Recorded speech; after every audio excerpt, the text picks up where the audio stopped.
Man United back in action. Oh, yeah, great. Losing to Rosenborg. Fantastic. First game of pre-season. Results mean absolutely nothing. But it's quite funny. I have to admit, it is quite funny. Man United's goalkeeper, Radek Vitek, easily the man of the match there. We lost 1-0 with the last kick of the game. It could have and probably should have been 2, if not 3-0 to Rosenborg. Bear in mind here, Rosenborg are playing their season. They are mid-season right now. Man United, first game back, and it absolutely looked like it was Manchester United's first game back. It's the first game with the new coaching setup in the dugout. Did we see massive amounts of changes? Well, there was a little bit of, I wouldn't say changes, but certainly didn't see the isolated number 6 system. But that was peak preseason, man. That was peak preseason. The amount of times on the commentary I heard MUTV commentators, minutes in the legs. Minutes here. Fitness. Minutes in the legs. Man, they were filling that commentary with absolute guff. In that first half, well, typical preseason. First half, one team. Second half, completely different team. In the first half, there were a lot of senior players. Rashford was there. Mason Mount was there. Casemiro was there. Johnny Evans was there. Wan-Bissaka was there. It was definitely the first game of preseason. I've got a picture of Casemiro here, but it could be any of them. They were all a couple of yards short of where Rosenborg were.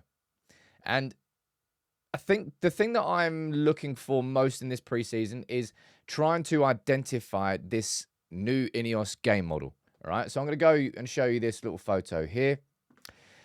Man United very much used a 4-2-3-1 system in that game, first half and second half. There was no isolated Casemiro. There was no one number 6 with 2 high-pressing number 8s. Man United operated with more of a bit of a mid-press, and we didn't do it particularly good.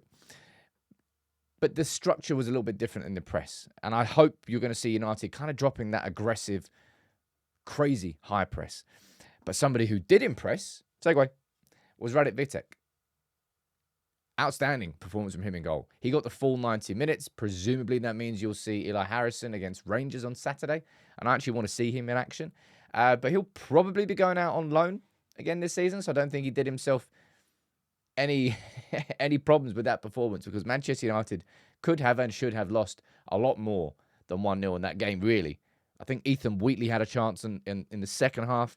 I don't really remember there being many other chances. Speaking about goalkeepers, we've got our new goalkeeping coach in. Maybe he's been working his magic. No, that was down to Radek Vitek. The thing that I think Ruud is going to be changing is more to do with how we play out from the back with the ball. Actually getting, well, not that Onana needs teaching in that sense, but everybody can be improved by better coaches. As I said, the system was probably the most interesting thing that we saw in that game.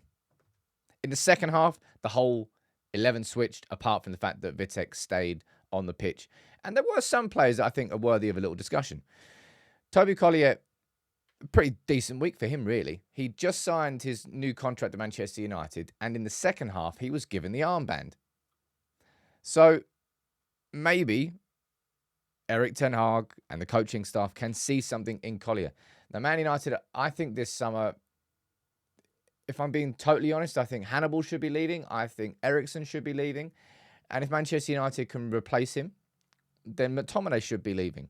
And that may well leave a space inside that squad for someone like Toby Collier.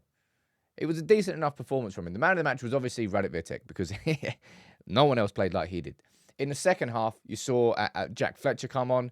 I thought Harry Mas was, it was all right. There wasn't really anybody else that massively stood out for me in that game, apart from Vitek. And I wouldn't say that Collier massively stood out, but the fact that he was the captain, I think he did himself a few favours. I think he did all right. But it's going to be really interesting, actually, watching United fans and how they not treat Ten Hag and Ruud van Nistelrooy, but how quickly the expectations are going to be that we have to be straight out the door good this season. And it probably is going to be a fair amount of that, if I'm being totally honest. It's third season now. We can't just write off this season and saying, we got new coaches in, we got new sporting director and CEO. We can just write this season. No. People are going to have to see improvements. And that game there was not an improvement. But that game there was not really about the tactic. I think, how many players in that squad were from the first team. We had, well, Casemiro would probably start. Rashford. You've got like 5 or 6 of the first team players as part of this travelling squad to Rosenborg. It was a very youthful team, even more youthful in the second half. And they struggled up against, as I said, a Rosenborg team who were and are halfway through their season. They had a game a few days ago. They got a game in 3 days' time. And it goes to show you the importance of fitness. But that's what the preseason's about. Minutes into the legs, as MUTV said. I'll go back to it again, but that really, really was an impressive performance from Radek Vitek. A lot of very good saves from him. Let's see what goes on with him this season. I imagine he goes out on loan. But Ruud's in the dugout. Hacker's in the dugout. But we lost against Rosenborg. They played pretty well. What the name was their 2 wingers? Was it Nian? Something like that. Their 2 wingers were very good. Anyway, first game's done. No man of the match. Well, we lost. So who cares? Football's back. United are losing. At least it's consistent.